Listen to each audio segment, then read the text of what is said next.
53 assistants had walked into Brent Holloway's office over the previous 4 years and walked out believing what he told them. The compliance directors, the junior auditors, the 2 outside consultants the board had hired after the first whisper of irregularity. Every one of them had looked at the transaction records Holloway showed them and come to the conclusion he needed them to reach. Then a small-town accountant with a 7-year-old daughter and a box of files nobody else wanted drove 4 hours from Millbrook, Virginia, not because he thought he could prove anything, but because he had no other choice. What happened in the next 6 weeks would cost both of them more than either had prepared to pay. If the truth still matters to you, tap like and tell me where you're watching from. This one is going to stay with you. Darius Holt was the kind of man who arrived early and stayed late, and never once confused those 2 habits for virtue. He had been an early arriver his whole life. Early to the federal building on Constitution Avenue when he worked the fraud investigation unit. Early to Wren's school drop-off every morning. Early enough that he knew the name of the custodian who unlocked the side door at 7:15 and the name of the crossing guard's dog. He was early to court filings and early to client meetings and early to the hospital, those last 9 months, early enough to get the good chair by Joanna's bed, the one that angled toward the window so she could see the trees when they changed. He had arrived early to everything except the moment he understood she wasn't going to recover. That one he had been late to, willfully late, and he had carried the weight of it in a quiet place behind his ribs for 3 years. He lived in Millbrook, Virginia now. Had lived there since Joanna died. It was not a decision he remembered making so much as a decision the world had made for him, the way certain decisions arrived not as choices, but as conditions of the new geography of your life. The house was Joanna's parents' house, left to her, left then to him and Wren, a white farmhouse on 4 acres at the end of Crestline Road with a porch that faced east and a kitchen that needed work, and a yard that was too much for one man to manage properly on his own, but that he managed anyway. He ran a 2-person accounting firm out of the converted front room. The other person was his assistant, Claire, who had been doing the books for Millbrook's small businesses for 31 years before she came to work with him, and who had the organizational precision of a woman who had once filed 1,200 tax returns in a single season without making a single error, and considered that an ordinary year. The work was modest. Estate accounting, small business audits, quarterly filings for the farms and shops and 2 restaurants that made up the commercial life of a town of 4,000 people. Darius was good at it. He was good at it the way certain people were good at things that required more patience than glamour, not because the work excited him, but because he was constitutionally incapable of doing it carelessly. What Millbrook didn't know about Darius Holt, because he didn't offer it and nobody asked, was that he had spent 7 years before Millbrook conducting federal fraud investigations. Complex cases, multi-entity financial structures built specifically to obscure the movement of money. He had been very good at that work, too. Better at it than at most things, which was the kind of information a man learned about himself in his early 30s and then spent the rest of his 30s deciding what to do with. He had left the federal job when Joanna got sick. He had told his supervisor it was a leave of absence. He had known at the time, somewhere beneath the practical language of leave of absence, that it was something else. That there were things the job required of him that he was no longer able to give, not because he'd lost the skill, but because he'd lost the willingness to care more about any case than he cared about being in that hospital room. Wren was 4 when Joanna died. She was 7 now, and she had her mother's dark eyes and her mother's habit of going very still when she was paying attention to something that interested her. She paid attention to most things. She was a child who noticed. Darius found that quality both beautiful and occasionally alarming in the way of things that reminded you strongly of someone you were still in the process of learning to miss at the right scale. He made her oatmeal in the mornings. He helped her read at night. He drove the school route and the grocery run and the Tuesday library trip that Wren considered non-negotiable. He did all of it with the same unhurried competence he brought to everything, and he did not think too often about what else he might have done with his life, because that was not a productive direction and he knew it. The call from Margaret Stein came on a Thursday in late September. Margaret was an attorney. He had done some work for her firm 6 months earlier, a complex estate matter involving two sets of records that didn't quite agree with each other, and she had been satisfied with the result and referred him once since. She was the kind of person who led with the relevant information without preliminary. "I have a situation," she said. "I need the best forensic accountant I can find on short notice who is also outside the Richmond professional network. You have a federal background.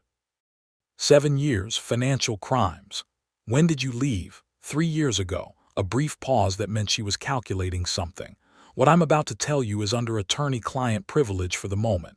My client is Meredith Kane. You know the name." He did. He'd followed the case in the financial press the way you followed a case that had the shape of something interesting. "I know the public record," he said. "The public record is what Brent Holloway built," Margaret said. "My client has 48 hours before the DA makes a final determination on whether to move forward with charges. If they move forward, we lose any leverage to reframe the evidence outside a courtroom. I need someone who can look at the transaction records and tell me if what Holloway put together is what it claims to be. You think the records are fabricated? I think my client has been operating this firm for 19 years without a single compliance finding, and then in the space of 6 months, the CFO she trusted discovers $4.1 million she allegedly stole. I think the timing is convenient. How much of the documentation do you have?" "Everything the board provided when they terminated her, which is everything Holloway gave them." Darius was quiet for a moment. He was at his desk. Wren was at school. Through the window, the first maples on the back acre were starting to turn. "Send it tonight," he said. "I'll tell you by morning whether there's something to find." There was something to find. He saw it in the first hour. Not the thing itself that took longer, but the shape of it, the particular smoothness of the transaction records. The way every timestamp aligned with a precision that actual financial transactions, which were messy and human and occasionally conducted at 2 in the morning by someone with a deadline, did not actually achieve. Real records had friction. Rounding errors, time zone anomalies, the occasional duplicate entry that got caught and corrected, a trail of the correction. These records had none of that. These records had the frictionless perfection of documents that had been constructed rather than accumulated. He called Margaret at 7 in the morning. "There's something there," he said. "I can't tell you what yet. I need the source data, the actual server-side transaction logs, not the compiled reports Holloway gave the board. And I need more time than 48 hours. I can get you a meeting with Meredith today. She still has the credentials. Set it up." He drove to Richmond that morning. He left Wren with Claire, who had no children of her own, and considered the occasional appearance of Wren in her workspace a welcome event rather than a disruption. The address Margaret gave him was not an office. It was an apartment building on the west side of the city, the kind with a concierge desk and good bones from the 1930s, and the particular atmosphere of a building where people who were in between versions of themselves tended to land. He waited in the lobby. He was early. He was always early. She came down at 9:15. Darius Holt had seen people in the aftermath of professional destruction before. It had a specific quality that was different from other kinds of ruin. This was not poverty or illness. This was the collapse of a structure that a person had spent most of their adult life building, and the particular devastation of it lived not in their face but in their posture, in the careful, managed way they moved through a room as if they were no longer certain of their right to occupy it. Meredith Kane moved through the lobby that way. She was tall and controlled and dressed with the contained precision of someone who had decided that appearing undone was a luxury she couldn't afford. Her hair was dark, beginning to silver at the temples in a way she hadn't attended to. Her eyes were the color of deep water, and they looked at him with the flat appraisal of someone who had been looked at too much recently and had stopped caring about the impression she made. "Mr. Holt," she said. "Ms. Kane." He shook her hand. There's a coffee place 2 blocks east. Can we walk? She looked at him. You want to walk? I think better outside. We can sit if you prefer. She considered this with the expression of someone reviewing a proposal that was less strange than it should be. Walk, she said. They walked. The morning was cool and the street was quiet at this hour, and Darius let the silence exist for half a block before he said anything, because there was information in how a person held silence that was useful before you started asking questions. She held it the way someone held breath, like she had been holding it for weeks. He thought about what he knew of the shape of her, the outline of a person assembled from financial press coverage and Margaret's briefing, and the documents he'd spent 3 days reading. 24 years old at the founding of Kane Capital, $400,000 borrowed from her mother and paid back in 3 years. The company's growth in the first decade was the kind that happened when someone understood capital markets at a cellular level and was also willing to work 16-hour days, while the people who told them they were too young and too inexperienced were working 9 to 5. The 2008 contraction had reduced the firm's assets under management by 18%, which was, by any measure, better than most comparably sized firms had managed. She had restructured supplier contracts and retained clients, and emerged from that year with the firm's reputation intact, and 3 new analysts she had hired away from firms that were downsizing. And then, a CFO with a 6-year clean record and the particular kind of methodical competence that looked like virtue until it didn't. Tell me about Brent Holloway, he said. I hired him 6 years ago. He came from a mid-size fund in Atlanta with a clean record and strong references. A pause. He was methodical. I thought that was a virtue. When did you first suspect something was wrong? I didn't. She said it flatly, not as an admission but as a statement of precise fact. The first indication I had was when Dennis Voss called me into the board meeting in April. They showed me a compiled transaction report. My name was on the source accounts. What did you say? I said it was impossible. I said I had not authorized those transactions. I said I had not signed anything authorizing transfers out of client accounts. She kept her gaze ahead. Dennis said the digital authorization signatures matched my credentials, and you believe Holloway forged them. I believe Holloway forged them, she said. It was the first time in the conversation her voice had anything other than controlled neutrality in it, a fine wire of certainty. I spent 19 years building that firm. Every decision I made was documented, vetted, filed. I built the compliance infrastructure myself in year 3 because I wanted it done correctly. Whatever those records say I did not do it. The records have problems, Darius said. She stopped walking. She turned to look at him. It was the first time she had fully looked at him, not the appraising side glance of someone managing an interaction, but a direct look that was almost startling in its unguardedness. What kind of problems? The kind that suggests they were compiled rather than generated. The timestamps are too clean. There's no transactional noise. He kept his voice even. I need the source data to confirm, but if the source data shows what I think it shows, the records Holloway presented to your board were built after the fact. Meredith Kane looked at him for a long moment. Something happened in her face that he couldn't fully name, not relief exactly, because relief would have required the certainty they didn't yet have. Something more like the first breath after a long time underwater. I can get you the source access, she said. The board revoked my credentials, but I still have the backup administrator key. I built that system. I kept the backup key because I knew someday I would need it, and I was right. You'll need your attorney present when we access it, Darius said. Document everything. I know how to document things, Mr. Holt. Yes, he said. I expect you do.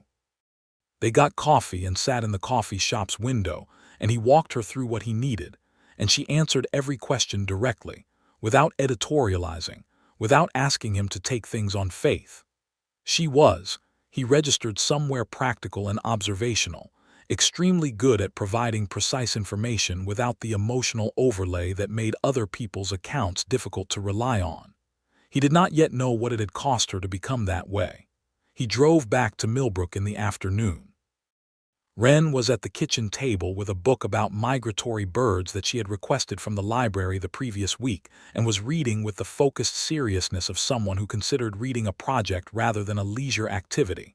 "How was Richmond?" she asked without looking up. "Useful. Did you find something wrong with the numbers?" He set his bag down by the door. "What makes you think it's about numbers? You only drive to Richmond for things that are wrong with numbers." She turned a page. "There's soup on the stove. Claire made it before she left." He ate the soup and sat with Wren while she finished her chapter and told him, with the systematic completeness of a child who understood that an interested audience was a limited resource and should be fully utilized, everything she had learned about Arctic terns that afternoon. "They migrate 14,000 miles, she said, every year, from the top of the world to the bottom and back. That's a long way. They do it because they have to. The light follows them." She set the book down and looked at him. "Is the Richmond thing going to take a long time? I don't know yet, but it might. It might." She considered this with the patient reasonableness that was her dominant mode. "Okay," she said, and went back to the turns. That night, after she was in bed, Darius sat at the kitchen table, with the transaction record spread across it, and a yellow legal pad beside them, and he began the work of understanding what Brent Holloway had actually built. It took him 3 days. He worked through the evenings after Wren was in bed and through the early mornings before she woke, and he built a map of the records the way you built a map of any complex fabrication, not by looking at what was there, but by looking at what was missing. Authentic transaction records were not clean. They were the accumulation of human decisions made under time pressure by people who made small errors and corrected them, and sometimes corrected the corrections. They had the texture of real events. What Holloway had produced had the texture of a document that had been reverse-engineered from an intended conclusion. On the 4th day, he found the first concrete anomaly. 3 transactions in early February had been timestamped to the millisecond, in a sequence that was mathematically impossible if they had occurred on the actual server infrastructure Kane Capital used. The server's transaction queue processed in batches with a minimum 4-second interval. The 3 transactions showed intervals of less than 1 second between them.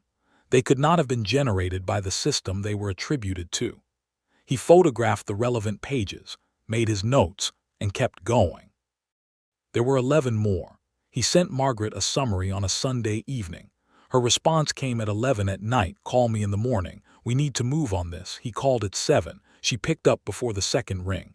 "Can you testify to the anomalies you've identified?" she asked. "Yes, but I want to verify them against the actual server logs first. I need to physically pull the infrastructure data. Meredith has the backup admin access. She can get us into the system. The question is whether Holloway has moved to cover his tracks in the source data as well." "If he hasn't," Darius said, "the source data will either match the compiled reports, in which case my anomaly findings are wrong, or it will show something different, in which case we know exactly what he did. And if he has covered the source data, then we work with what we have." 11 anomalies in the compiled records, properly documented, are enough to establish reasonable doubt about the authenticity of the evidence. It won't get her a clean exoneration, but it gives us grounds to challenge the DA's case. Margaret was quiet for a moment. "She deserves a clean exoneration." "I know," Darius said. "Let me see the source data before we settle for reasonable doubt." They set the access appointment for Tuesday at the Kane Capital offices, where Meredith's backup credentials would allow them into the infrastructure remotely. Margaret would be present. Darius would conduct the extraction. He arranged for Claire to pick Wren up from school that afternoon. He was in Richmond by 9. The offices of Kane Capital were in a glass building downtown that Meredith had leased the 3rd floor of for 16 years. He had not expected her to come with them to the access session. Margaret had not mentioned it, but she was there when he arrived, standing in the lobby with her briefcase and the expression of someone who had decided that the most important thing she could do was be present. "I want to be there," she said when she saw the question forming in his face.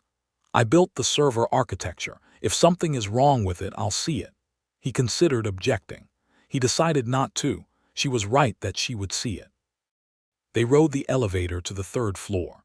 The office was empty. Kane Capital had been operating under interim management since the board's action, a skeleton staff keeping the regulatory requirements current while the situation resolved. The lights came on when they entered. The carpet was clean. The orchid on the reception desk had been watered recently by someone. Meredith stood in the center of the office that had been hers for 16 years and looked at it without expression. Then she sat down at the nearest workstation and began entering credentials. Darius watched her work. She moved through the system with the fluency of someone who had architected it, not fumbling for the right path, but taking it, the way you moved through your own home in the dark. In 8 minutes, she had them into the infrastructure level. The transaction processing logs, he said. February 1st through April 15th. She pulled them. He read for 20 minutes without speaking. Margaret waited. Meredith sat still. When he found what he was looking for, he did not say anything immediately. He read it twice more to make certain. He created a shadow account structure, Darius said. Parallel transaction IDs running alongside the legitimate records. The compiled reports Holloway gave the board drew from both sets, legitimate transactions mixed with manufactured ones, attributed to Meredith's credentials, which he had the access to clone because she gave him administrator rights when she promoted him to CFO. Meredith said nothing. The shadow accounts were opened 11 months ago, Darius continued, which means he was planning this before the board's audit inquiry. He knew the audit was coming. He would have been the one to advise the board on conducting one. He built his exit before they started looking. He turned from the screen to look at her. She was looking at her hands flat on the desk. Her face was doing something precise and controlled that probably cost her an enormous amount of effort. He had been skimming for 4 years, she said. It wasn't a question. She had understood it. The shadow accounts go back 47 months. The amount moved through them before April, before he added the transactions attributed to you, is consistent with the 4.1 million the board identified. He moved the money, then created a record that made it look like you moved it. He needed someone to blame before the audit found him, Margaret said. Yes. Darius began extracting the relevant logs. I need 3 to 4 hours to compile this into a format that documents the chain clearly. I want it to be something a prosecutor and a jury can follow without a forensic accounting background. Take what you need, Margaret said. I'm going to make some calls. She stepped out. The office was quiet except for the sound of Darius's work and somewhere in the building's ventilation system, the low hum of infrastructure doing what it had been built to do. After perhaps 10 minutes, Meredith spoke. You told me in September that there was something to find, she said. You hadn't looked at the source data yet. You said it based on the compiled reports. The compiled reports had structural problems, he said, not looking up from the screen. But you were certain. He considered that. He was not a person who offered certainty he hadn't earned. I was confident, he said. There's a difference. What made you confident? He looked up from the screen. People who build elaborate frauds are very good at what they set out to prove. They're less good at making the evidence of the proof look like it generated itself naturally. The records Holloway gave your board were too clean, too intentional. Real financial records have the texture of events that actually happened. His didn't. She looked at him for a moment. You've seen this before. I've seen it many times. In your federal work. Yes. She was quiet. She looked at the window, the Richmond skyline, the October sky above it. When she looked back, her expression had shifted slightly towards something that was not quite vulnerability, but that lived adjacent to it. I built this firm in a city that told me at 24 that I didn't know enough about how money worked to manage other people's money. I built it because I wanted to prove that the thing I understood about capital markets was real, and that the people who told me I was wrong were wrong. A pause. 19 years. Not one regulatory finding. Not one client complaint that required escalation. I ran a clean shop. I know, Darius said. You know it now, she said. The numbers tell you that. The numbers told me that first. She looked at him again with that quality of being genuinely looked at. As if she hadn't expected him to understand the order of what he just said, that the evidence had argued for her before he met her, that he had walked into the lobby of her building on a September morning already inclined to believe the records, because the records were what he trusted. She didn't say anything more about it. She turned back to her screen and watched him work. He drove back to Millbrook at 7 that evening with 4 hours of extracted source data and 11 pages of preliminary analysis, and the particular clarity that came to him at the end of a long day of finding something true. He stopped at the school to collect Wren from the late program, 2 hours after her usual pickup, because he'd arranged the extension with the school in the morning. She was in the art room with 2 other children and a college student who ran the after-school program, working on something with colored pencils that she declined to show him on the grounds that it wasn't done yet. "Did you find what you were looking for?" she asked in the car. "Most of it. How much more do you need?" "A few weeks of work, maybe more." She thought about this. "Is she in trouble?" He glanced at her in the rearview mirror. "The woman in Richmond, yes. Is it her fault?" "No. Someone set her up to look like it was." Wren turned this over with the methodical seriousness she applied to information that had ethical weight. "That's very mean," she said. "Yes. Are you going to fix it?" He thought about the right word for what he was doing. "I'm going to give the people who need to fix it everything they need," he said. "Whether they fix it after that is their job. But you're doing your part." "Yes." "Good," said Wren, and looked out the window at the road going home. The weeks that followed had the quality of 2 different kinds of work running in parallel. There was Darius's work, which was quiet and methodical and mostly invisible. The forensic analysis of the source logs, the cross-referencing of transaction IDs, the mapping of the shadow account structure from inception to execution. He built the case the way he had built cases at the federal level, not in a hurry, but in layers, each layer confirming the one beneath it, until what he had was not a theory about what Holloway had done but a complete documented record of it. And there was what Meredith was doing, which was harder to watch even from a distance. He saw her twice more in October. Once at Margaret's office, where they worked through the preliminary report for 4 hours at a conference table that Margaret's firm had cleared of everything else for the day. Once at a coffee shop near Margaret's office at 7 in the morning, where Meredith had arrived with printed versions of the board meeting minutes she wanted to cross-reference against the timeline he was building. She had arrived before him both times. He was always early. She was earlier. On the second occasion, she had coffee waiting for him, which she had apparently ordered based on what she'd seen him get at the coffee shop in September, which meant she had noticed and filed it, which was a form of attention that he recognized as a language she spoke fluently. The language of practical competence, of paying attention to what people actually needed and providing it without performance. He noted it and said nothing about it, because noting it was sufficient. He had begun to notice other things as well. When she was reading documents, she moved her lips very slightly, not the lip reading of someone processing difficult text, but the habit of someone who had taught herself to read carefully under pressure and had never fully shed the outward evidence of the effort. When she was thinking through a problem, she went still in a specific way, not the managed stillness of someone performing composure, but the organic stillness of a person whose mind had gone fully internal and whose body was simply waiting for it to return.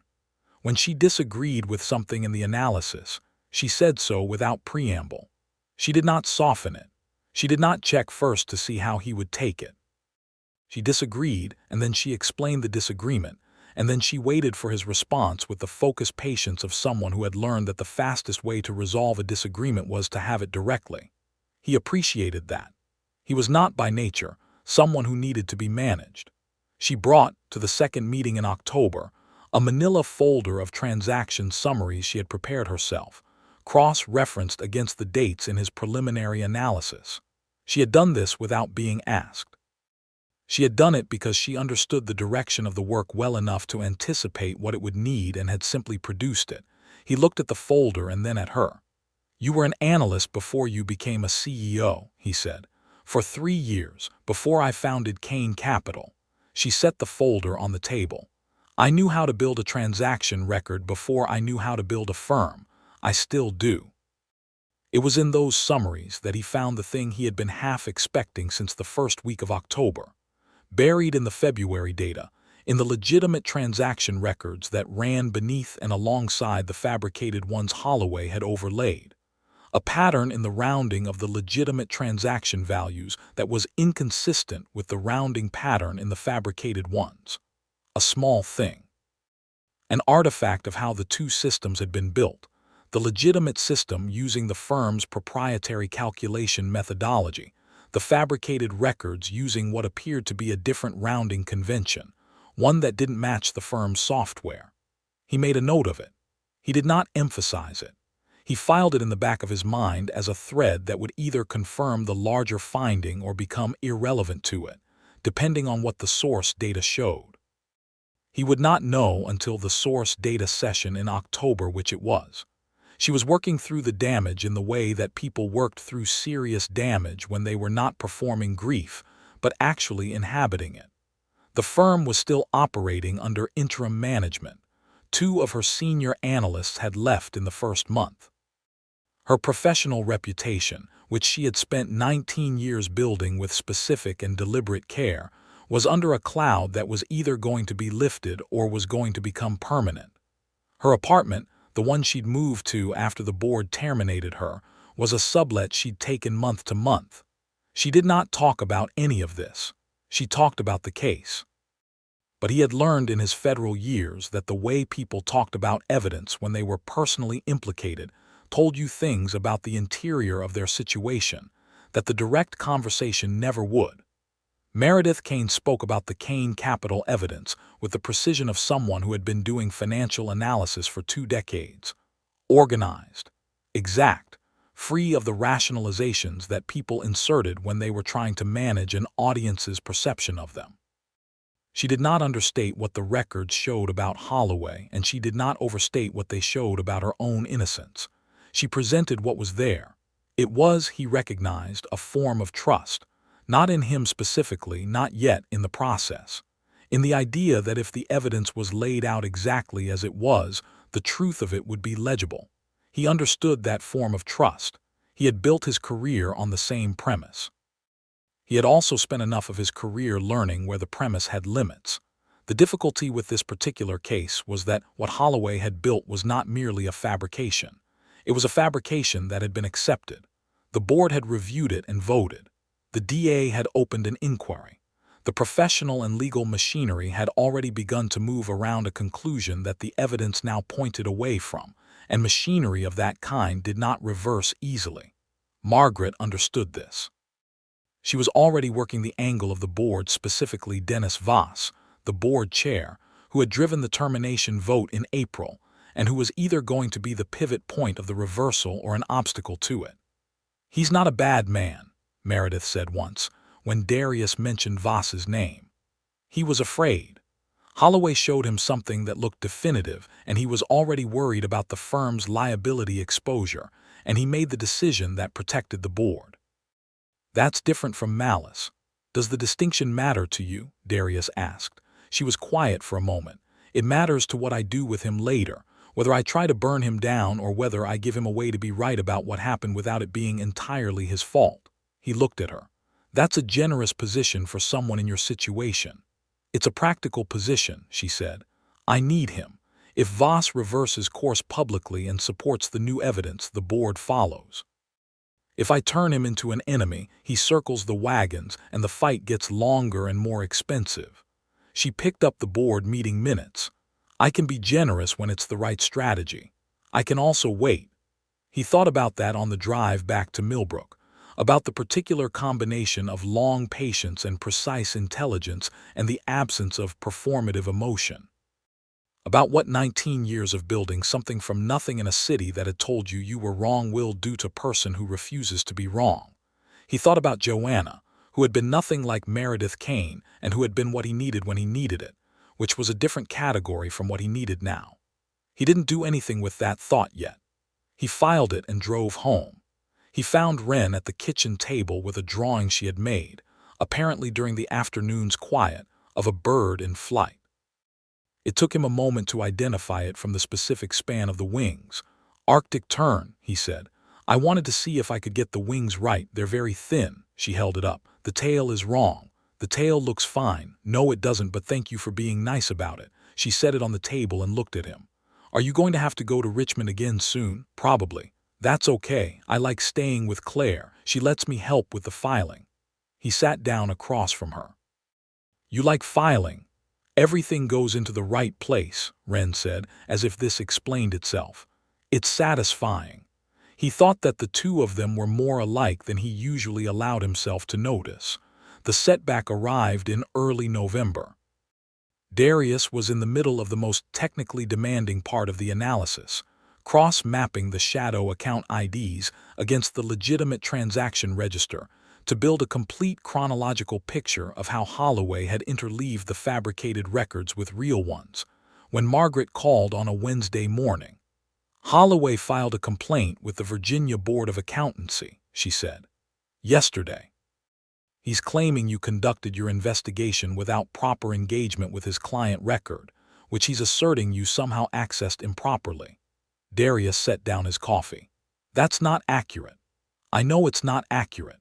You've been working entirely from documentation Meredith provided and from the server infrastructure Meredith accessed with her own credentials. But the complaint triggers a mandatory review, which means your findings are in a gray area professionally until the review concludes. How long does the review take? Standard process is 30 to 60 days. He knows this. He's not trying to win the complaint. He's trying to freeze the investigation at a critical point. Darius looked at the analysis spread across his desk. He was probably 11 days from having a complete defensible report. Now he was looking at potentially 60 days of a review process that would cast doubt on anything he published during it. He's watching, Darius said. He's watching, Margaret agreed. Means he's worried, which means he knows what we're finding. Yes, he has access to the firm's server monitoring logs. If he's still looking at them, he may have seen Meredith's access session.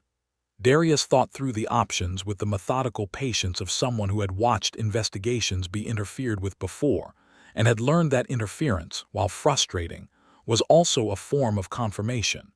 People did not file procedural complaints against investigations that weren't finding anything. Can you get the review expedited? He said. I'm already making calls. The fastest I can realistically move it is 2 weeks. Okay, Darius. Margaret's voice shifted slightly. This doesn't stop you from continuing the analysis. It only affects the professional standing of your findings if you publish them during the review period. If you wait until the review clears, everything you've built is still valid. I know. She knows, too. I'm going to call her now. He hung up and sat for a moment with the analysis around him, complete in its incompleteness, and felt the particular cold frustration of a case that someone was trying to slow down not because they had a better argument but because they knew the clock was running in the wrong direction for them. He thought about Meredith receiving this news. He was not someone who called without reason. He thought through whether he had reason. He called. She picked up on the second ring. Margaret told you, she said. Her voice was controlled, not the thin wire control of the lobby in September, but something steadier, something that had been practiced. Yes, he's watched the server logs. Almost certainly. A pause. I should have anticipated that. The backup admin credentials, he would have flagged them as an anomaly when they were used. Her voice did something careful. I should have thought of it. I should have thought of it, Darius said. I've done this before. The oversight is mine. We should probably not have this argument about who failed to anticipate Holloway, Meredith said, when the relevant point is how we respond to it. He almost said something. He stopped himself. Margaret is working on expediting the review. I know, I spoke to her before I spoke to you. Of course you did. A very brief pause, something in it that might have been in a different person the precursor to a laugh. I called her at 6:15. She picks up at 6:15. I know. Called her at 6:15. She told me. A pause. She said you were thorough and that you didn't ask unnecessary questions. High praise from Margaret. It's the highest she gives. Something shifted in Meredith's voice. Not softened exactly, it never softened all the way a certain kind of steel did not soften without losing its structural properties, but opened slightly, the way a window opened when someone decided the room needed air. I want to tell you something about why this is hard. Not the professional part. I mean why this particular situation is hard. He waited. "I built Kane Capital because my father left when I was 11, she said. "He had a firm of his own, smaller than mine, and he ran it badly and lost money he had borrowed from people who trusted him, and when it collapsed he left. He left the state. He left my mother and me and my younger brother, and I did not see him again until I was 26, when I was on the front page of the financial section for the first time and he called me." She kept her voice the same level it always was, a form of discipline so habitual it had become her natural register. "I started Kane Capital because I wanted to build something that my father could not have pointed to and said, 'That's the family tendency.' I wanted a record that was completely different from his. Clean books, satisfied clients, no borrowed money that wasn't paid back on schedule." "The compliance infrastructure you built in year 3, Darius said. "The compliance infrastructure I built in year 3, because I knew what happened when someone didn't build it. I knew from the specific experience of watching my father take people's money and lose it because he was careless with the controls." She was quiet for a moment. "And now I am on the front page of the financial section for a reason that looks, on the surface, exactly like him." He thought about what to say. He had learned in the federal work that there were moments in a case when the correct response to something a person told you was not analysis or reassurance but simply acknowledgement. "That's not a small thing," he said, "carrying that." "No," she said, "it's not." She let a beat pass. "The difference is that my record shows 19 years of clean compliance and his showed nothing of the kind. But the story looks the same from the outside, and the story from the outside is what people believe. Not all people. Enough people. The ones I spent 19 years building professional relationships with." A pause that had a different quality to it, heavier at the bottom. "3 of my longest-standing clients left in the first month, people I had known for 12 years. People who came to me when they were managing modest portfolios and whose portfolios I grew because I managed them carefully. They left because the story from the outside said I was my father." He thought about that, about the particular cost of having the worst version of yourself, the version that lived in other people's fears about you, not in anything you'd actually done, become, for a period, the dominant narrative. "The records will change the story," he said. "If the review doesn't delay the report past the point where it matters. The review will clear, probably. Margaret is good. Margaret is very good." She paused. "Are you?" He understood what she was asking, not his credentials. She had those. "At this specific kind of work, yes. You're not modest about it." "I'm accurate about it." He paused. "I've spent 7 years building cases like this and 3 years doing estate accounting in a town of 4,000 people. I know the difference between false modesty and accurate assessment. This is what I do well." She was quiet for a moment. "Then I'll trust the review to clear and your work to be accurate and Margaret to do what she says she'll do." "That's the right call," he said. "I know it is," she said. "I'm just telling you that it costs something to make it." That was the most honest thing she had said to him yet, and he recognized the cost of it and said nothing more because nothing more needed to be said. A very brief pause, something in it that might have been in a different person the precursor to a laugh. "Margaret says you don't waste time." "Neither do you," he said. "I'm not going to fall apart over this," she said. "I want you to know that if you were wondering." "I wasn't wondering. People assume. Ms. Kane, I've been working your case for 6 weeks. I'm not operating from assumptions about you." The pause this time was longer. "No," she said. "I don't suppose you are." He heard distantly the sound of her moving a chair, something set on a table. "I want to look at the server monitoring logs myself. If I can establish exactly when he accessed them and what he saw, we can document his awareness of the investigation as a separate piece of evidence of consciousness of guilt." He had not thought of that. He thought of it now, turning it over, checking the edges.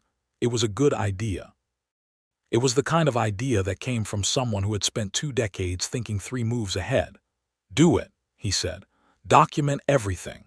"I always do," she said, and there was something in it that wasn't quite warmth but was in the same general latitude. He went back to the analysis. He did not stop working during the review period because there was nothing in the complaint that prevented him from continuing the private work, only from publishing it. He treated the 2 weeks as what they were, an imposed delay that he would use to make the final product stronger. He thought about Holloway in those 2 weeks in the particular clinical way he had thought about every subject of a major fraud investigation.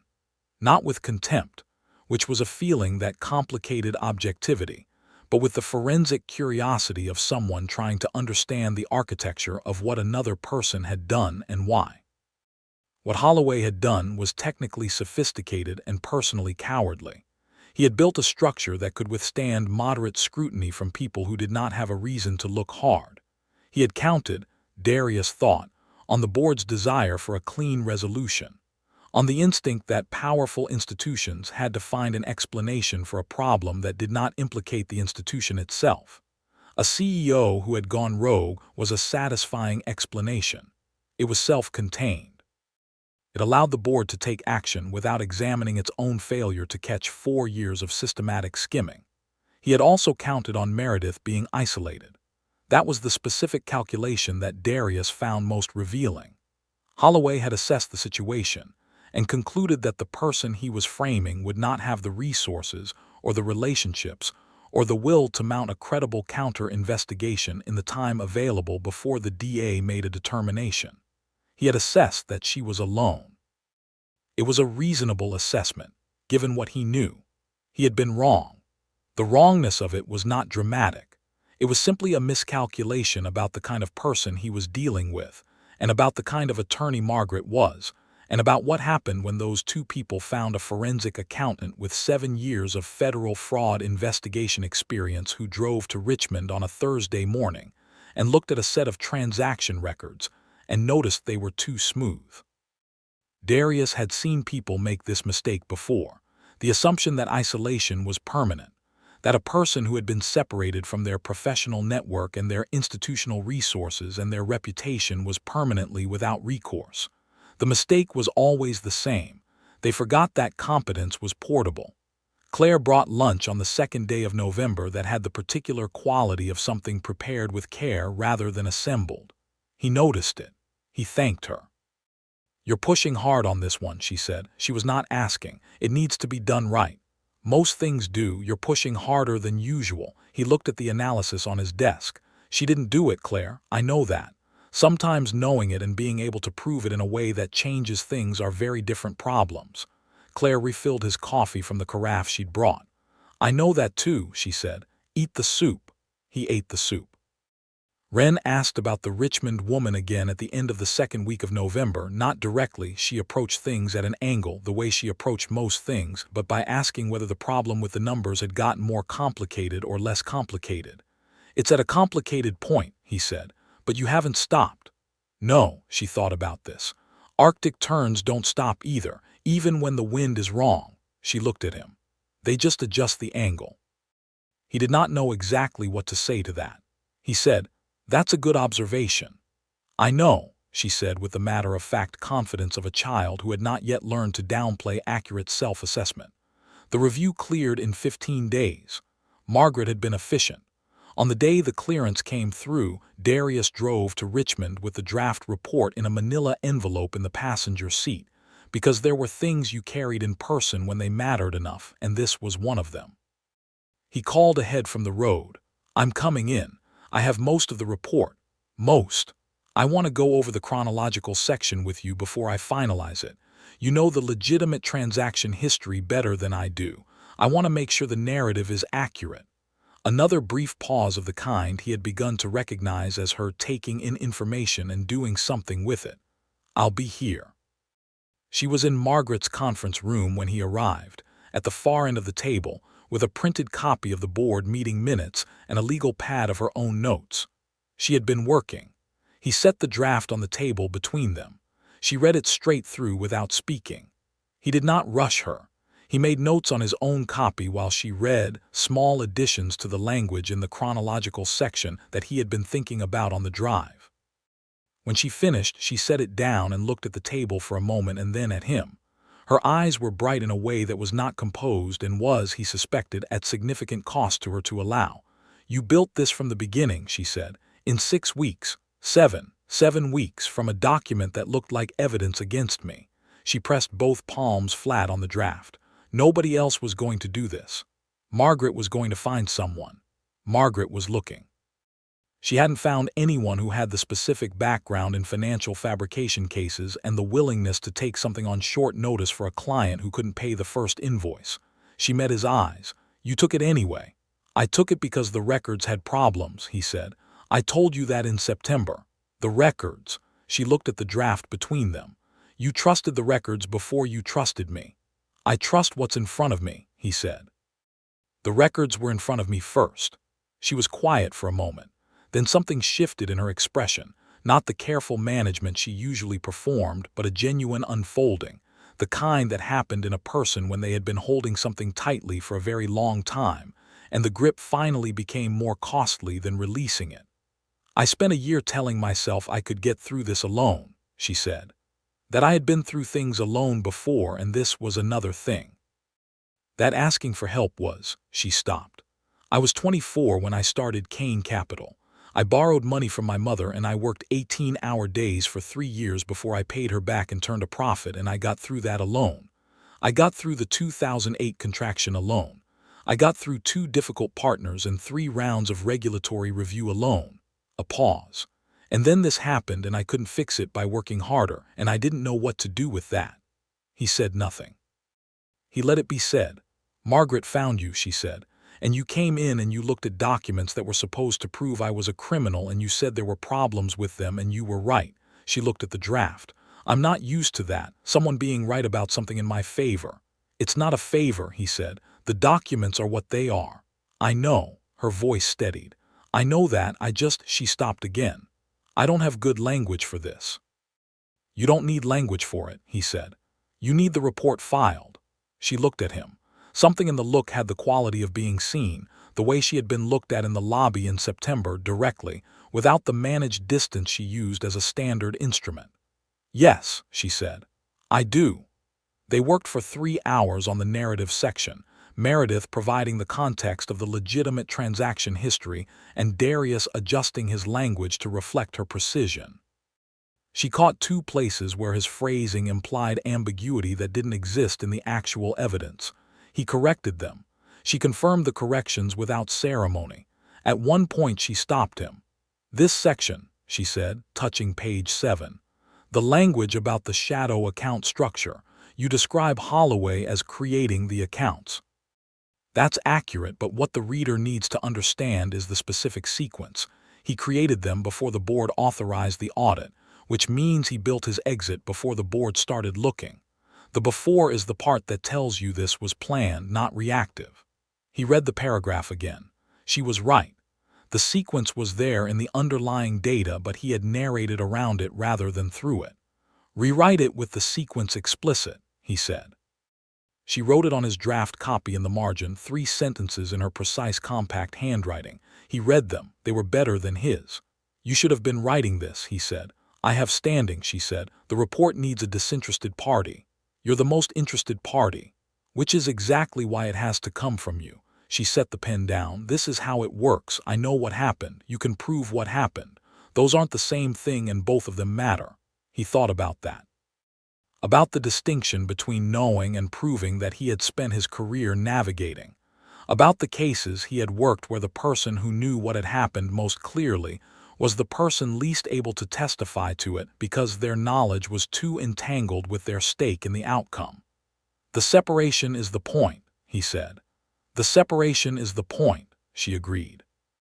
They worked until Margaret came back in at 6 and looked at the state of the table, papers organized into 3 distinct stacks, the draft covered in margin notes, 2 empty coffee cups and 1 water glass, and the systematic evidence of hours of close work, and said, with the dry humor of someone who had seen a great deal and found most of it less interesting than this, "I assume you're nearly done." "Another hour," Darius said. "I'll order dinner," Margaret said and disappeared. Meredith looked at him across the table. Something in her expression had relaxed in the way faces relaxed when they were in the middle of work that was genuinely absorbing and not merely necessary. "Tell me about the federal job," she said. "What made you good at it?" He was not sure why she was asking now. He answered honestly. "Patience," he said, "and the willingness to believe that the evidence is what it is rather than what someone needs it to be." Most fraud cases are lost not because the evidence is insufficient, but because the investigator decides what the evidence means before they've finished looking at it. You waited until you'd finished looking. I always wait. She was quiet for a moment. I looked at the transaction records in April. When the board showed them to me, I told them they were wrong. But I couldn't prove they were wrong because I had already decided they were wrong, which meant I was looking at them to confirm what I knew rather than to understand what they showed. That's not a flaw, that's being a person who knows her own firm. It meant I couldn't see it clearly. It meant you needed someone who didn't know your firm. He paused. That's not a flaw in you. It's why outside review exists. She looked at him. You're not going to let me be wrong about myself if being wrong isn't accurate. No. Most people let you be wrong about yourself if it's easier. I'm not most people. She looked at the draft between them. No, she said, you're not.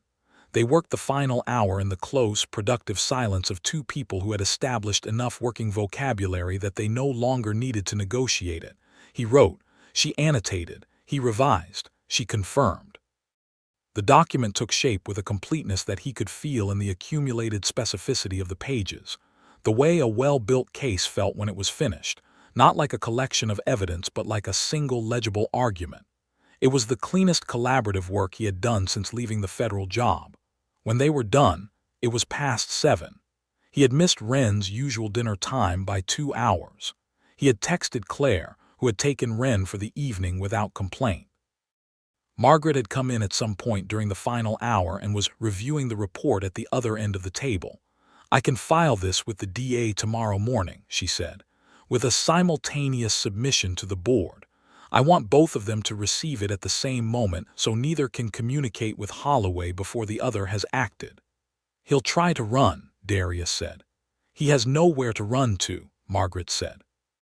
The shadow accounts are documented, the credential cloning is documented, and the server logs that show him accessing the monitoring data during our investigation establish consciousness of guilt. He built a careful exit, and we built a more careful case. She looked at Meredith. You're going to get through this. Meredith looked at the report on the table. She had her hands folded in front of her in the particular posture of someone who has decided something without quite being ready to say what they have decided. What happens to the firm? She said. The interim management has maintained client relationships. The 2 analysts who left may or may not return. The board will need to formally reverse its decision and offer a public statement correcting the record. Margaret set the report down. Dennis Voss is going to have an uncomfortable few weeks. Made a bad call under pressure, Meredith said. He had evidence in front of him that looked definitive, and he had board liability on his mind, and he moved too fast. A pause. I'm not going to make it worse for him than it needs to be. The firm needs the board to function after this is over. Burning Voss down doesn't serve that. Margaret looked at her with an expression that had a quality of respect in it. That's a generous position for the person who just went through 4 months of this. It's a practical position, Meredith said. She looked at Darius. Someone told me recently that being generous when it's the right strategy and being generous for its own sake weren't mutually exclusive. He did not think he had said that exactly. He thought she had made that from something he'd said, which was its own kind of thing. I'm going to go get my daughter, he said. He stood. He put on his jacket. He picked up his copy of the report. Meredith stood as well. She held out her hand. He shook it. The same firm brief handshake as September, different weight. Thank you, she said. The documents are what they are, he said again. She almost smiled. It was close enough. He drove to Claire's house and collected Wren, who was in Claire's kitchen helping sort documents into labeled folders with the focused satisfaction of a child doing a task she considered genuinely important. She had been given a label maker and was using it with evident delight. Dad, she said without looking up, did you know Claire has 30 years of client records and they're not organized by year? They're organized by client last name and then by year within the client, which is much better. That is better, he said. That's what I said. Wren labeled a folder and pressed the label down with the heel of her hand. Are you done with Richmond? Almost. Almost like tomorrow or almost like weeks. Almost like the important part is done. There's still work to do. She considered this. The numbers part or the people part. He thought about the report on the DA's desk tomorrow morning, about what would happen after that, which was not his work but which would require Meredith to navigate a different kind of complicated territory, about Dennis Voss, who would have a decision to make, about the firm which would need to be rebuilt. Both, he said, but the numbers part is what I can fix. And the people part, he said, takes longer. And it's not mine to fix. Wren accepted this and returned to her folder. He sat at Claire's kitchen table and drank the tea Claire set in front of him without being asked and thought about what came next. He drove to Richmond on a Thursday in late November to deliver the completed report in person. This was not standard procedure. Completed reports could be transmitted electronically. Margaret would have been satisfied with a digital submission, and the efficiency of a digital submission was not in question. He drove in person because the report was in an envelope, and the envelope felt, after 7 weeks of working toward it, like a thing that should be handed to someone rather than sent. He parked in the structure off Main Street and walked to Margaret's building with the envelope under his arm and the November cold in his collar, and the particular feeling of arriving somewhere that matters after a long approach. Margaret was in her office. Meredith was in the conference room. He stopped in the doorway. She was standing at the window with her back to the door, looking at the Richmond skyline, and for a moment she did not know he was there. He had seen her in many configurations over the past 7 weeks, in the lobby in September, at the server in October, on the phone during the review period, across tables and over documents in a dozen configurations of professional proximity. He had not seen her when she did not know she was being observed. She stood at the window with her arms at her sides and her posture something other than the managed uprightness she used when she was working. She was simply standing. Simply looking at the city, thinking about something he was not part of. He said her name. She turned. Whatever she had been thinking of was filed before her expression had fully formed, which told him it was a private thought and that the filing of it was habitual and reflexive. But it had been visible for a half-second, and what he had seen in it was not the precision she performed but the underneath of it, a tiredness that was not defeat, the specific kind of tiredness that came from a very long sustained effort that was almost over. He set the envelope on the conference table. She looked at it. "That's the completed report," he said. She did not immediately pick it up. She looked at it the way she had looked at the stack of documents on the server in October, with the contained intensity of someone who had been waiting for a thing for a very long time, and was now making herself take the final step toward it rather than flinch. She picked it up. She did not open it then. She held it with both hands for a moment, the envelope that contained the forensic documentation of everything Brent Holloway had done, and the full evidence of everything she had not done. Then she set it on the table and sat down and opened it. He sat across from her and said nothing while she read. He had read it already. He knew what it said. He watched her face move through the document with the expression of someone reading a truth they had known for 4 months but had not been able to prove. When she finished, she set the last page down and looked at him across the table. "How confident are you?" she said. "In the forensic analysis, completely. In what a court will do with it, that's not my determination to make. But if someone who understood financial records looked at this, he said, they would see exactly what I see, which is a fabrication built on authentic infrastructure with enough technical skill to fool someone who was not specifically looking for fabrication, and not enough technical skill to survive scrutiny from someone who was." She nodded slowly. She looked at the document on the table, then at him. "I want to ask you something I should have asked in September," she said. "When you said the records had problems, when you told me that in the lobby before you'd seen the source data, what was the thing that told you?" He had thought about how to answer this if she asked. "The rounding," he said. "The compiled records used a rounding convention in the fabricated transactions that was different from the one in the authentic records. By 2 decimal places consistently, it was a technical signature. He used different software for the fabricated records, probably a spreadsheet program rather than the firm's proprietary transaction system. The rounding behavior is different. That's a very small thing. Small things are usually the true things," he said. Large things can be managed. Small things are where the friction lives. She was quiet for a moment. Then, "Thank you," she said. "Not for the document. For noticing the rounding." He understood what she meant, not the thanks for the work. The thanks for the thing before the work, for not looking away. "The rounding was there," he said. "I looked at what was there." She almost smiled. It was close enough. The DA moved fast. Margaret had anticipated a week of review. The report landed on the relevant desk on a Wednesday morning, and by Friday the DA had issued a statement indicating that the investigation into Meredith Kane was being paused pending review of new forensic evidence, and that an inquiry had been opened into the conduct of Brent Holloway. Holloway was arrested on a Monday. He had, apparently, attempted to access the Kane Capital server remotely on the Sunday evening before the arrest and found his credentials suspended. He had then, according to the account that reached Darius through Margaret, spent 4 hours attempting to reach 3 board members and his personal attorney and had reached none of them. He had been located at his apartment the following morning. The documents Darius had built were introduced at the preliminary hearing 3 weeks later. He testified for 47 minutes. He was, as he had always been, precise and organized and free of the dramatization that made forensic testimony difficult for juries to follow. He described what the records showed and what they did not show, and how the gap between those two things told you what you needed to know about how they had been constructed. He did not see Meredith at the hearing.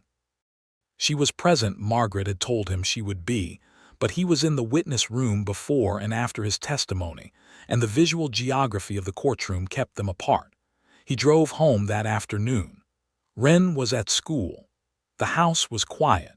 The back acre maples had dropped most of their leaves, and the yard had the spare clarity of November approaching December.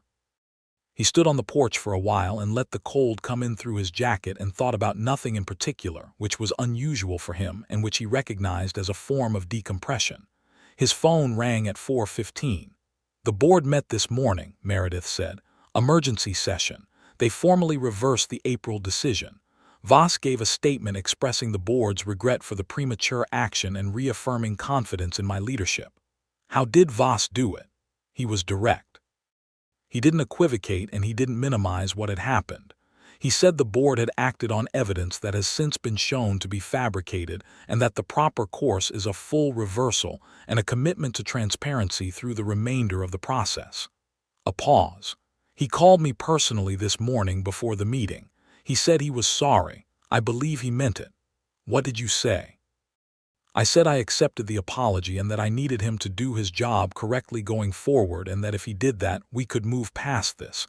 He said he understood. She paused again. "I think he'll be fine. He was afraid, not corrupt. There's a difference. You keep making that distinction. It matters to how I run the firm going forward. The people around me need to be able to make mistakes and be honest about them. If I punish Voss for his mistake past what the situation requires, I teach everyone on the board that mistakes are existential risks. That's not a culture I can operate in." He thought about that, about the 19 years of building something and what that taught you about organizational culture and the limits of punishment as a management tool. "What happens now?" he asked. "I go back to work. The interim management team hands over. The 2 analysts who left, one has confirmed she's coming back. The other I haven't spoken to yet." A pause. "The firm is smaller than it was. Some clients left during the uncertainty. We'll rebuild." A brief beat. "Figure of speech," she said. Then after a moment, "Actually, I've been thinking about something I wanted to discuss with you." "Go ahead." "The case made very clear that the compliance infrastructure I built wasn't sufficient to prevent what Holloway did. He was CFO. He had access that made him difficult to watch." She was quiet for a moment, organizing what she was about to say. "There's a gap in the market for forensic compliance consulting at the mid-market capital level. Firms like Kane Capital are too large to manage compliance purely internally and too small to retain the kind of outside expertise that would have caught what Holloway was doing earlier. What I want to do is build something that serves that gap.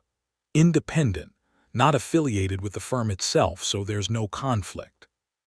He sat with this. "You're describing something that would require forensic accounting expertise," he said. "Yes. Combined with capital markets knowledge. Yes. And you're describing it to me." "I am." He stood on the porch and looked at the back acre and thought about what Claire had said weeks ago about pushing harder than usual, about what Wren had said about Arctic terns adjusting for the wind. "Tell me what you have in mind," he said. She told him. He listened. By the end of the conversation, they had agreed to meet in January to begin building the business plan. She would provide the capital and the industry relationships. He would provide the methodology and the technical framework, and for the transition period while he decided what to do with the Millbrook practice, a consulting arrangement that allowed him to build Crestline Advisory's forensic protocols without immediately dissolving what he had in Virginia. It was not a decision he had expected to make in November. It was not a decision he had been looking for. He had been called by an attorney in September about a case with problems in the records. He had done the work. The work had led here. He filed that and went inside to start dinner. Wren arrived home at 5:15 with her school bag and a drawing she had completed during afternoon free period that she showed him without preamble. An Arctic tern in flight, wings done correctly this time, the tail correct, the whole bird in motion with a fidelity that surprised him. "You figured out the tail," he said. "I looked at more photographs." She studied the drawing critically. "I think the wingspan proportion is still a little off." "It looks right to me." "Dad, you're not an ornithologist." "That's true." She set it on the counter and began unpacking her bag with the efficiency of a child who had a system for after-school unpacking and found deviation from the system suboptimal. "Did something good happen today?" "Something good happened." "To the Richmond woman?" "Yes, she gets her company back." Wren processed this and nodded once, the nod of someone who considers a just outcome confirmed rather than surprising. "Good," she said, which was exactly what she'd said at the beginning.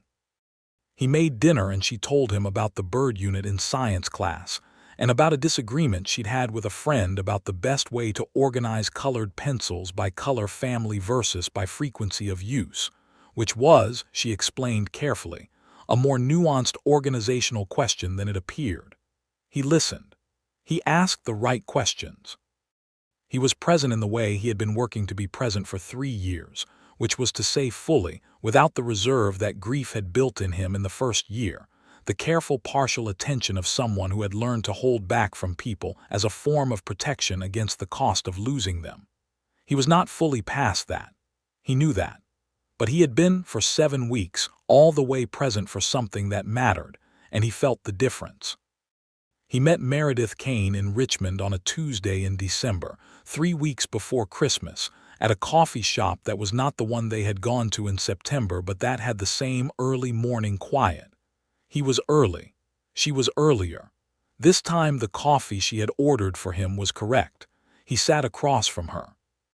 The city outside was December gray, the kind that was permanent rather than transitional, not the gray that would become something else but the gray that was itself, the flat winter sky that asked nothing of you except acknowledgement. She looked different from September. He had been trying to pinpoint how for a few days. She was not less controlled. She was, if anything more so, the control now seated rather than braced. In September the composure had been a thing she was holding up. Now it was a thing she wore the way she wore her coat, ordinarily, as a matter of course. She had come through something. He thought about what it cost to come through something of this specific kind.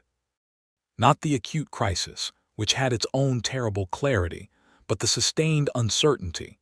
The months of not knowing whether the work he was doing would be enough, whether the DA's timeline would outpace the investigation, whether the board would hold its position or fracture further, whether Holloway would find another angle of attack. She had lived inside that uncertainty for 4 months before September, and for another 3 months after. 7 months of carrying something that could not be put down. He knew what that looked like from the inside. He had carried Joanna's illness for 9 months and the aftermath of it for 3 years. Different in every specific way, the same in the essential one. The sustained effort of remaining functional while something fundamental was in the process of being resolved or lost. She had remained more than functional. She had remained excellent. "The DA issued the final determination this morning," she said. All charges declined. Holloway is cooperating with the full investigation in exchange for something. His attorney is negotiating terms. He'll cooperate. He has no other options available to him. The forensic documentation is comprehensive. Something in her voice that was, he thought, close to satisfaction, though she wore it very lightly. Margaret says it's the cleanest case she's seen in 10 years. We had good source material. We had a good analyst. She wrapped her hands around her cup. She was looking at the window at the December street. I want to ask you something. Ask. When you drove to Richmond in September, when you came to the lobby and we went for coffee, were you certain?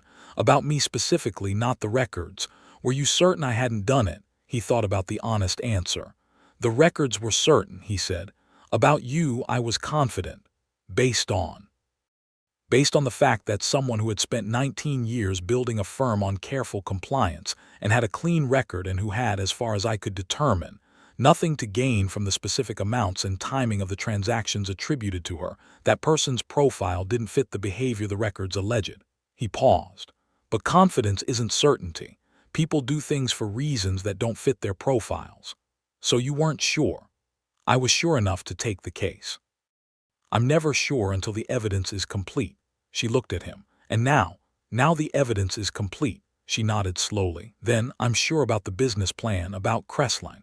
I want you to know that I'm not offering it as a form of gratitude. It's a sound business idea that requires your specific skill set, and I believe we can build it into something real. I know that. You know. You've had 6 weeks to decide whether to offer it. You don't make impulse decisions. She looked at him with the expression he had come to recognize as her version of being caught at something, not embarrassment, more like the brief visible moment of a person who is precise about what they reveal, discovering that they have revealed something without intending to. No, she said, I don't. Neither do I. He picked up his coffee. January still works. January still works. They sat for a while with the winter morning outside the window and the coffee between them and the quiet of two people who had arrived somewhere they hadn't expected to be and were, for the moment, content to be there without needing to name it. Tell me about your daughter, Meredith said. He looked at her. It was not the question he had expected. What about her? You mentioned her in September. You said you'd arrange coverage. I've noticed you manage your schedule around her pickup time. She held her cup carefully. You don't talk about her much. He thought about this, about the distinction between not talking about Wren and protecting something that mattered too much to use as conversational material with someone he was still learning to know. She's 7, he said. She's interested in migratory birds and proper document organization. She told me recently that Arctic terns adjust their flight angle when the wind is wrong. That's a sophisticated observation for a 7-year-old. She makes sophisticated observations. He set down his cup. She likes Richmond, actually. She asked once if we might come here more often. Meredith looked at him with an expression that was careful and attentive and said nothing immediately. After a moment, if Crestline is what I think it will be, coming to Richmond more often will be part of the arrangement. I know, he said. That's why I mentioned it. The look she gave him then had a quality that was different from the professional precision that had characterized most of their exchanges. It was quieter than that, more personal, the look of someone who has been understood accurately by someone else and is in the process of deciding whether that is alarming or welcome. She seemed to decide without speaking that it was welcome. January, she said. January, he agreed. He drove back to Millbrook that afternoon with the particular clarity that settled in after a conversation that had moved something real. He stopped at the school and collected Wren from the late program, 2 hours after her usual pickup, because he had arranged the extension in the morning. She was in the art room with 2 other children and a college student who ran the after-school program, working on something with colored pencils that she declined to show him on the grounds that it was not finished yet. Did you find what you were looking for? She asked in the car. Most of it. How much more do you need? A few weeks of work, maybe more. She thought about this. Is she in trouble? He glanced at her in the rearview mirror. The woman in Richmond, yes. Is it her fault? No. Someone set her up to look like it was. Wren turned this over with the methodical seriousness she applied to information that had ethical weight. That's very mean, she said. Yes. Are you going to fix it? He thought about the right word for what he was doing. I'm going to give the people who need to fix it everything they need. Whether they fix it after that is their job. But you're doing your part. Yes. Good, said Wren and looked out the window at the road going home. The weeks that followed had the quality of two different kinds of work running in parallel. There was Darius's work, which was quiet and methodical and mostly invisible. The final forensic analysis of the source logs, the cross-referencing of transaction IDs, the mapping of the shadow account structure from inception to execution.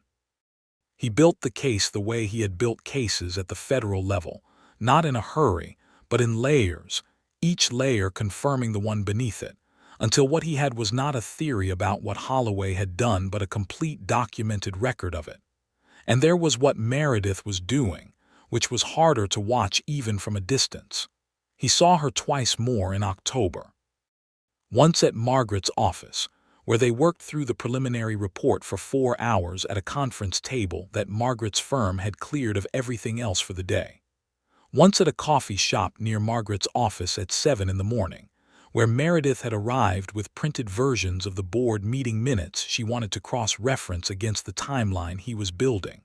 She had arrived before him both times. On the second occasion, she had coffee waiting for him, which she had apparently ordered based on what she had seen him get at the coffee shop in September, which meant she had noticed and filed it, which was a form of attention that he recognized as a language she spoke fluently. The language of practical competence, of paying attention to what people actually needed and providing it without performance. The Crestline conversation first surfaced at the October meeting, not as a proposal. She was too careful to table a proposal before the primary situation was resolved, but as a question. She asked him whether, in his federal work, he had encountered the problem of mid-market firms being under-resourced for the kind of forensic compliance oversight that would have caught what Holloway had been doing. Regularly, he said. Firms at your size are large enough that internal oversight gets complex and small enough that they can't afford the outside expertise that would clean that complexity up. The gap between those two things is where most mid-market fraud lies. That's what I've been thinking, she said. He looked at her over the preliminary report. You've been thinking about this for a while. Since June, she set down her pen. Before Margaret found you. I was trying to understand what I would have built differently if I had known what was happening inside the firm. You couldn't have known. I know I couldn't have known. That's not what I mean. She turned the preliminary report to the page he'd flagged.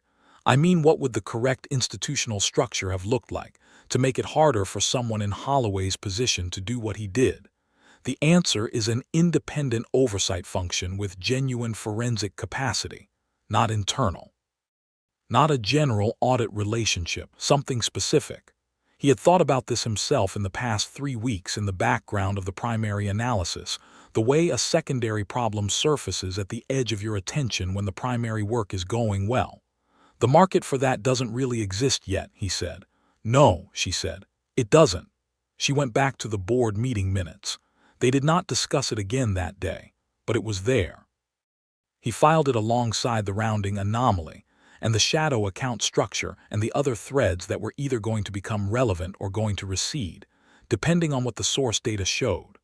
What the source data showed was that all of them were relevant. The December meeting, after the board reversal and the DA's determination, was the first time they had met without a specific document to review or a specific question to answer. It was, in a minor key, a different kind of meeting. They were at the coffee shop by the time the sun had properly cleared the buildings to the east, and the street had the cold, particular quality of early December in a city that was trying to finish the year. She was already there. She had a second cup in front of her that was for him. The board reversal is complete, she said. The DA has concluded the inquiry. Holloway's attorney is negotiating the cooperation terms. Margaret called me, he said. I know. I told her to. She looked at the street. I wanted to be the one to tell you directly, and I wanted her to tell you first so that when I told you it wasn't me trying to give you information. It was me wanting to say that the outcome happened because you did what you said you would do. He considered that. I did the work. Precisely. You said you would do the work and you did it and the outcome followed. She wrapped her hands around her cup. I have spent the last several months in environments where people said things and did other things. You said a thing and did it. A pause. I wanted to say that directly. He understood what it had cost her to say it. The same kind of thing it had cost her to tell him about her father in November. She had layers of competence and precision that she lived inside, and when something was important enough she moved through them to say the true thing, which was a specific form of courage that most people didn't recognize as courage because it wore the clothing of composure. "You're going back to the firm," he said. "Monday." She looked at the window. "It's smaller than it was. 3 clients left during the uncertainty. 2 analysts. I'll rebuild. The business plan you mentioned. Crestline Advisory." She looked at him directly. "I've had the name for a month. I've been waiting until the primary situation resolved before I said it aloud to you because I didn't want it to look like I was offering you something because I was grateful." "I know that's not what it is," he said. "I know you know." She set down her cup. "You've been thinking about it too. Since October. When I asked you about the mid-market gap. When you asked about the mid-market gap." He looked at the street. "I've been thinking about whether there was a version of my next decade that was different from the current version, that used the federal background for something larger than estate accounting in a town of 4,000 people." A pause. "It's good work. The work in Millbrook is good work, but it's not what I was built for." She looked at him. "What were you built for?" He thought about how to say the accurate thing. "Finding what's wrong with something that looks right," he said. "That's the whole of it. I've been doing that since I was 23. I'm better at it than most things. Millbrook doesn't need it very often. I know what to do with someone who can find what's wrong with something that looks right," she said. "I know you do." They sat with that for a moment. The street outside was December Richmond, and the coffee was warm, and the thing between them that had been building since September had reached the point where it was both visible and unspoken, which was its own kind of equilibrium. "January," she said. He drove back to Millbrook that afternoon in time for school pickup. Wren came out of the building with her bag on her back and both hands occupied, one with her library book, one with an envelope that she handed to him when she reached him. "What's this?" "I made something for you." She looked at the envelope with the objective appraisal she applied to her own work. "It's not perfect. The wings are still a little wide, but I think it's the best I've done so far." He opened the envelope. It was the Arctic Tern done again, larger this time, in careful colored pencil on good paper. The wings were, he was no ornithologist, but he thought the wings were exactly right. Bird was in motion, not posed, going somewhere, the whole image caught in the moment of flight. "This is very good," he said. "It's better," she allowed. "Not perfect." "Wren," he looked at her. "This is very good." She accepted this with a small nod. "I'm going to keep working on it," she said. "I think I can get it right." She took his hand and they walked to the car. "Did Richmond go well?" "Richmond went well." "Is she going to be okay?" He thought about Meredith Kane in the board meeting, rebuilding. About the firm with its gaps where people had been. About Crestline Advisory, which was still a conversation and a plan and not yet a thing that existed. "She's going to be fine," he said. "It's going to take work." "Most things do," Wren said. He opened the car door for her. She climbed in. He got in the driver's side and looked at the Tern drawing for a moment before setting it carefully on the back seat. He drove home. There is a version of this story that describes what Darius did as saving someone. The man who came in and found the evidence and cleared her name. The quiet single father who handed her an envelope that changed everything. That version is simpler, and it leaves out most of what was actually true. It leaves out the rounding convention, the 2 decimal place discrepancy between how the legitimate system processed numbers and how the fabricated records processed them, which was the first thread that told him the records were built rather than generated, which was the thing he noticed before he met her, before he had any stake in the outcome beyond the professional interest in a problem that had the shape of something solvable. It leaves out the way she arrived before him every time and had coffee ordered, and had already done 2 hours of work before he came through the door, not because she was performing diligence, but because that was who she was, the person who showed up before the agreed time and used the extra minutes for something real. It leaves out the way Wren told him about Arctic terns, that some things migrated to follow the light. and the way he had understood without her saying, so that she was not only talking about birds. It leaves out the months of Millbrook evenings with the legal pad and the yellow light in the kitchen and Wren asleep upstairs, and the complete absence of anyone telling him he was doing the right thing. He was doing it because the records showed what they showed, and what they showed was worth the effort of proving. The envelope that he handed her contained the forensic documentation of what was true. That is what envelopes do at their best. They give the truth somewhere to travel. The truth was already there in her 19 years of clean records and the shadow accounts that Holloway had built over them like a translation of a different story. The truth needed someone to read through the translation to the original. That was what Darius Holt did. What Darius Holt did was refuse to accept a conclusion that the evidence didn't support. He looked at documents that were supposed to tell one story and noticed they were telling it too smoothly, without the friction of real events. He said so. He drove to Richmond. He kept looking. That's the whole of it, and it's not rescue. Meredith Kane had spent 19 years building something on the premise that if you do the work correctly and document everything and operate with complete integrity, the record will eventually be legible. She was right about that. She had also spent 4 months learning that the record being legible required someone to look at it correctly, and that person had not arrived until September, and she had very nearly run out of time. The envelope Darius handed her, the one that contained his preliminary findings, 11 anomalies in a fabricated record that pointed back at a CFO who had been skimming for 4 years and needed someone to blame. That envelope did not save her. What it did was give the truth something to travel in. The truth had been there all along, in the records she had kept for 19 years, in the infrastructure she had built, in the audit trails that Holloway had not been able to fully overwrite because she had designed the system with redundancies that she had insisted on in year 3, and that her CFO had not known were there. The truth had been there. It had simply needed a way out. Darius was good at finding ways out for truth. It was what his 7 years at the federal level had trained him to do, and what his 3 years in Millbrook had preserved in him, the patience for it, the willingness to look at what was in front of him rather than at what someone else had decided was there. He was not a man who confused performing competence with having it. He was not a man who needed to be seen doing the work in order to do the work. He had learned from loss, the specific kind that teaches you that you cannot control what happens to the people you love, only what you do with the time you have with them.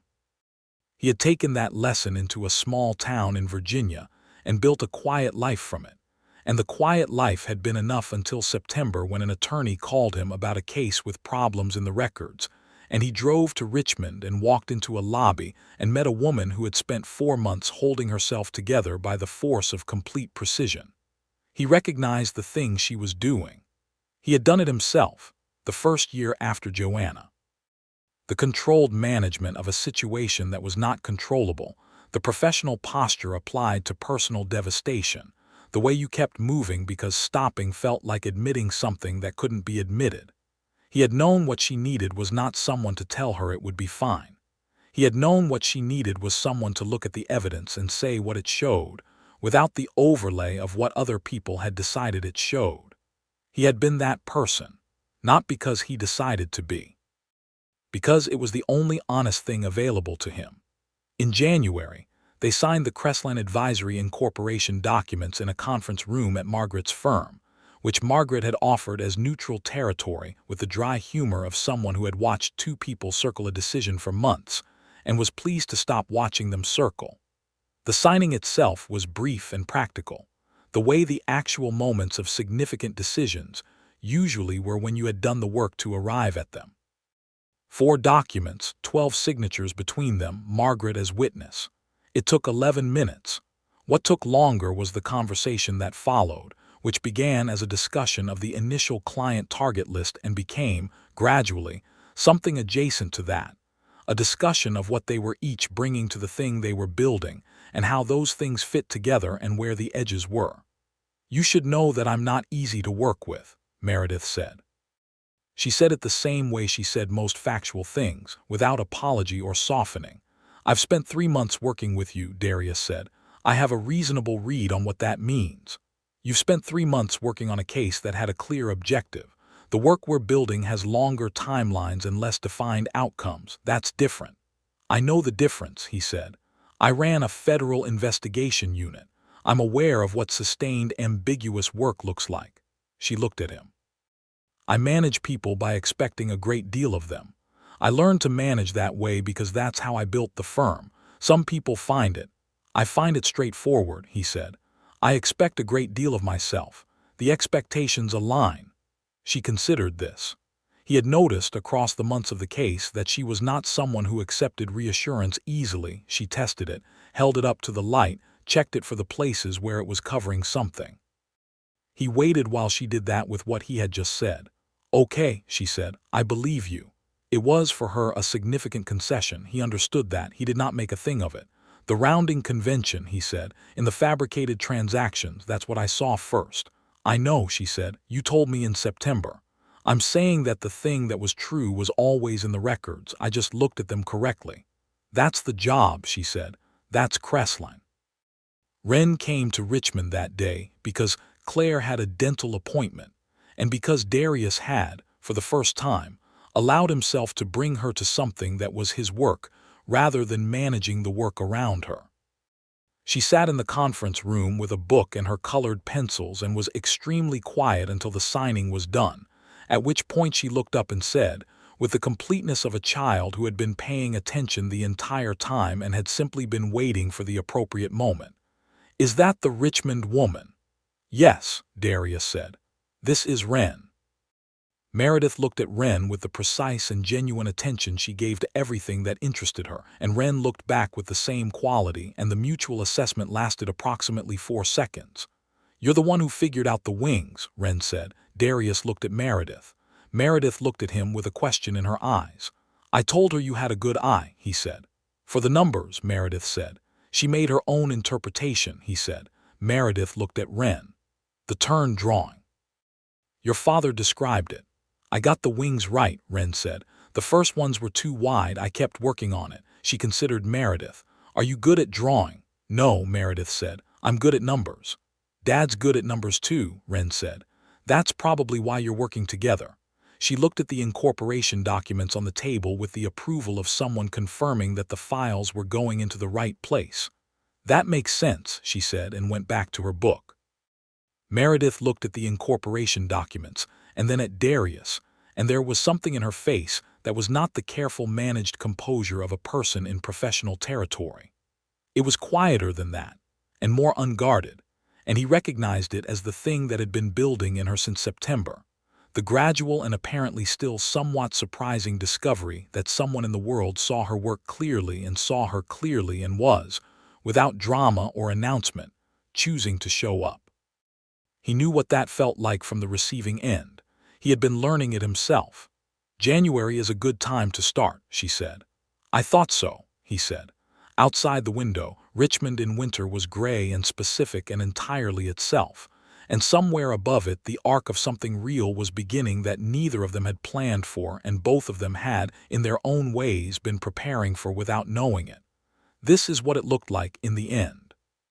It looked like a man who trusted evidence arriving before a woman who had been failed by evidence, and both of them being willing to do the work of establishing what was actually true. It looked like a 7-year-old who understood that some things required persistent effort, and that getting the wings right meant looking at more photographs, not accepting the first version as complete. It looked like an envelope on a conference table in September, and a pair of incorporation documents in January, and the distance between them measured not in months, but in every day of honest work that ran between them. He showed up. That was the whole job, not the federal background or the forensic skill or the particular ability to see what was wrong with a set of records that had been built to look right.